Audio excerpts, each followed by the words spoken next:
ओम तत्सत्। ओम नूतन जलधर रुचये गोपवधूटी दुकूल चौराय तस्मै श्री कृष्णाय नमः। संसार महीरुहस्य बीजाय।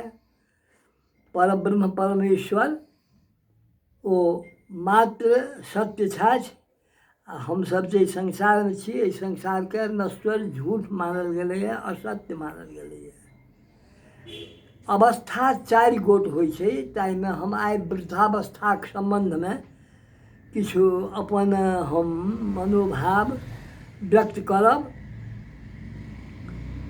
ओ वृद्धावस्था जीवनक स्वर्णिम संध्या छी, से बात हम अपना मनमे राखि कऽ किछु बात सर्वजन कल्याण होय ई बुझक लेल लोकके कहै छियनि। अच्छा, आब वृद्धावस्था, बाल्यावस्था, युवावस्था आर अन्य अवस्था सबके बाद वृद्धावस्था आबै छै। ई बात सत्य छी जे वृद्धावस्था जीर्णावस्था छी, परंतु जीवन शैली में परिवर्तनसँ एकरा एकटा युवा मनक जकाँ जीवित रहल जा सकैत अछि। जरा एक सहज स्वाभाविक विकार छी, रोगक शरणस्थली छी। शरीर विज्ञानक दृष्टिसँ त्वचाक तरक बसाक परत गलि जाइ छै, ताहिसँ ओहिमे झुर्री पड़ि जाइत अछि। मांसपेशी सब निर्बल भऽ जाइत अछि, धमनी कठोर भऽ जाइ छै, जाहिसँ रक्त प्रवाह में कमजोरी होमय लागैत अछि।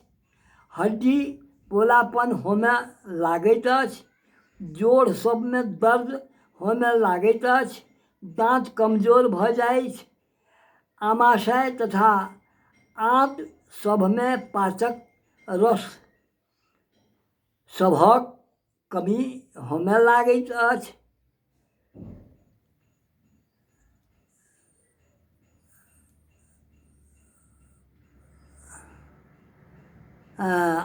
होमय लागैत अछि। फलतः पाचन शक्ति कमजोर भऽ जाइ छै आ भूख में कमी होमय लागैत अछि। एकरे साथ आँखि में रोशनीक कमी, पुरुष ग्रंथिक बढ़ाव, BHP आ अंतःस्रावी ग्रंथि सब में शिथिलता होमय लागैत अछि। कोशिका सभक क्षरण निर्माण प्रक्रिया में क्षरण, कैटाबोलिज्म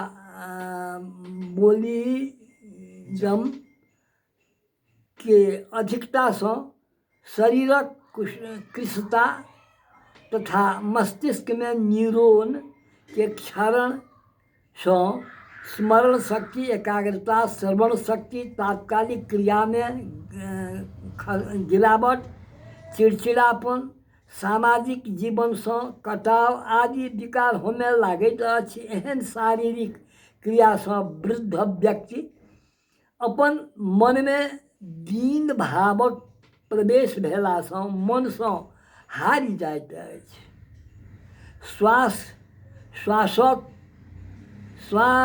खास कऽ के यदि घर में उपेक्षित भेल मनुष्य भऽ जाइते ओ स्थिति आरो भी भयावह दुखदायी भऽ जाइत अछि। हीन भावना एवं हताशासँ वृद्ध के मन में ई विपरीत सोच घर कऽ जाइत अछि।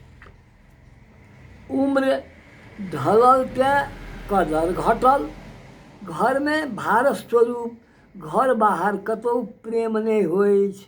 आँखिक ज्योति, मुँहक हँसनाइ, पैरक गति, जिह्वा के वाणी, श्रवण शक्ति ज्ञानाइ, सहकर्मी सबके मरण के देखऽ में आबै छै जे हमरा अवस्थाक लोक सब मरि रहल अछि इत्यादि। जे जीवित छथि वृद्ध, ओहि वृद्धक मन में अनेक तरहक भावना मन में आबय लागै छै। जीवनक अंतिम क्षणक प्रतीक्षा में वृद्ध व्याकुल भऽ जाइ छै। परंतु सोची मनक हार हार छी, मनक जीते जीत। साहस आनी वृद्धावस्था अभिशाप नहीं, वरदान छी। आइ धरि घरवाला के वास्ते जीवैत छलहुँ, आब अपना वास्ते जीवक अछि। ई मन में बुढ़ापा बोझ नहीं ओझ छी, ई विचार करी। जीवनक स्वर्णिम संध्या छी, ई जीवनक एक पाकल फल छी, जाहिमे ज्ञानक पूर्णता, अनुभवक मिठास, चिंतनक उपयोगिता, जीवन जीवक गंभीरता होइ छै। वृद्धावस्थे में कतेको लोक वैज्ञानिक, राजनैतिक, आध्यात्मिक सफलता अर्जित केने छथि। एकरा शक्तिहीनता, पराधीनता, बीमारी, असहायता आ अभिशाप बुझनाइ हमर चिंतनक कमजोरी छी। उम्र सँ वृद्धावस्थोक नापनाइ ठीक नहि। त्वचा में मुरझाहट भले होइ छै, निराशा, हताशा, निस्तार भाव सँ आबऽ देबाक नहीं चाही। वृद्धावस्था में चारिटा सूत्र अपनाबऽ योग्य छी। ओ उच्च कोटिक बात सब हमर चिंतन अछि। स्वस्थ राखी तन। 1. निर्वाह योग्य धन। 2. व्यवहार में बड़प्पन। 3. आ परम पिता परमेश्वर में मन संलग्न। ई चारिटा होइ छै। स्वस्थ राखी तन, एहिमे वृद्धावस्था में रोग प्रतिरोधक शक्ति कम भेलासँ रोग प्रहारक संभावना अधिक रहै छै। अतः अपन स्वास्थ्य सम्हारि कऽ राखी। अपन काम स्वयं नियमित, बिना आलस्य, कष्ट तथा बिना ककरो प्रतीक्षा एवं सहारा के कऽ सकी। प्रकृतिक स्वास्थ्य नियमक पालन अवश्य करी। गीताक अध्याय 6 श्लोक 17 में अछि जे युक्ताहार विहारस्य युक्तचेष्टस्य कर्मसु युक्त स्वप्नावबोधस्य योगो भवति दुःखः। भावार्थ अर्थात उपयुक्त आहार विहार, दैनिक कर्म, उपयुक्त निद्रा आ जागृति बना के राखी। भोजन हल्का सुपाच्य, ऋतु अनुकूल, सात्विक, मितभुक, हितभुक, ऋतभुक हुए। वस्त्र ऋतु अनुकूल हेबाक चाही। बीमार भेला पर यथाशीघ्र उपचार करेबाक चाही। ई अवस्था परिवारक लेल आ स्वयं के लेल परेशानी के कारण होइत अछि। स्वस्थ रहबाक लेल व्यस्तता सेहो रहबाक चाही। नियमित भ्रमण, योगक संग बागवानी, धर्म ग्रंथक अध्ययन, लेखन, सत्संग तथा समाज सेवा कार्य करैत रही, कियाक तऽ गतिक नाम जीवन छी। आब दोसर भेल निर्वाह योग्य धन सेहो होमक चाही। ई अर्थ प्रधान भौतिक स्वार्थपरता, व्यस्तता, यंत्रवत जीवन वाला युग छी। ऊपर सँ महगाई के भार तऽ अत्यंत अखुनका समय में छै। मिला के घर खर्च आ आमदनी सँ अधिक भऽ जाइ छै। अपन निजी संचित पूंजी संग में रहबाक चाही।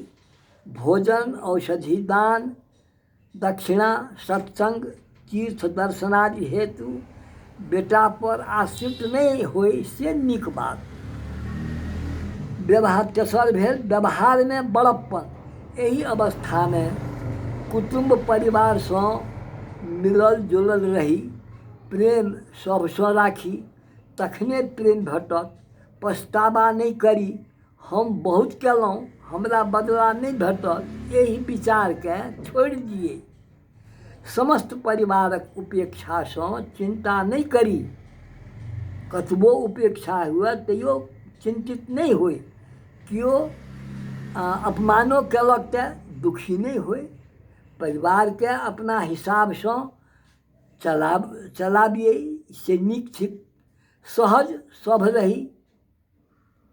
जन्म सँ अहाँके अपन अंग जखन काम केनाइ छोड़ि देलक तऽ परिवारक अवज्ञाक कोन वेदना।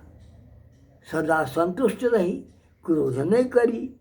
देखबऽमे बेटा बहु देखबै जे बेटा बहु सम्मान कोना करैत अछि से सबटा आँखिसँ देखऽ सकब। सब अहाँके कदर करत। चारिम, परमेश्वर में मन लगाबी। जीवन चक्रक व्यवस्था जन्म, शिशु किशोर, यौवन, प्रौढ़, वृद्धा, वृद्ध, मृत्यु निर्धारित अछि। बीज में पहिने अंकुर होइ छै, कोपल होइ छै, पात होइ छै, बाद में पियर, अंत में नीचा ओ पात सब खसि पड़ै छै। ई प्राकृतिक विधान छै। एहि अवस्था में दिनचर्या धर्मानुकूल हेबाक चाही। धर्मक संग्रह करी। उम्र बढ़ैत में वैराग्य सेहो बढ़क चाही। आ शनैः शनैः परिवार सँ अंधमोह राजा भर्तृहरि जकाँ भौतिक सुख तृष्णा सँ विच्छेद करी निष्पृहता, तटस्थता तथा यथाशक्ति एकांतक आनंद लेबाक चाही। कियाक तऽ जीवन समाप्त होमे तक कोनो प्रकारक आकांक्षा शेष नहीं रहे आ बिना भय दुख मोह के प्रभु में चित्त लगा के देह त्याग करी। एकर उपाय एकेटा अछि, आत्मचिंतन आ परमपिता परमेश्वर सँ निकटता राखी। परिवारक मोह नहीं रहे। ईश्वर स्मरण सँ ईशस्पर्शक प्रतीति होइत अछि।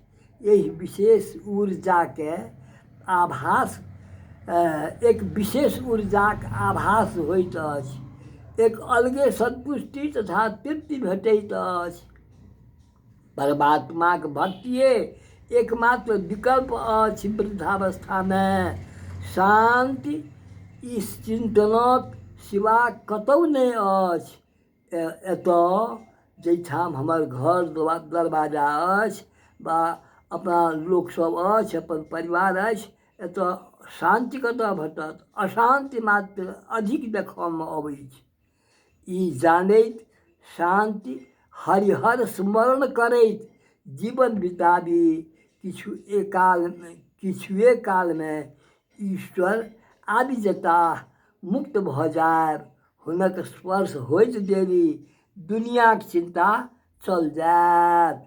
आब ई कहैत हम एहि वृद्धावस्था संबंध में जे किछु कहलहुँ ताहिमे कि ना छै विचार करऽ वाला बात हरेक वृद्ध के से ई स्मरण करक चाही। आब जिनका ई बात बोध नहीं हेतनि हुनका अधिक कष्ट भोगऽ पड़तनि। सियावर रामचंद्र की जय।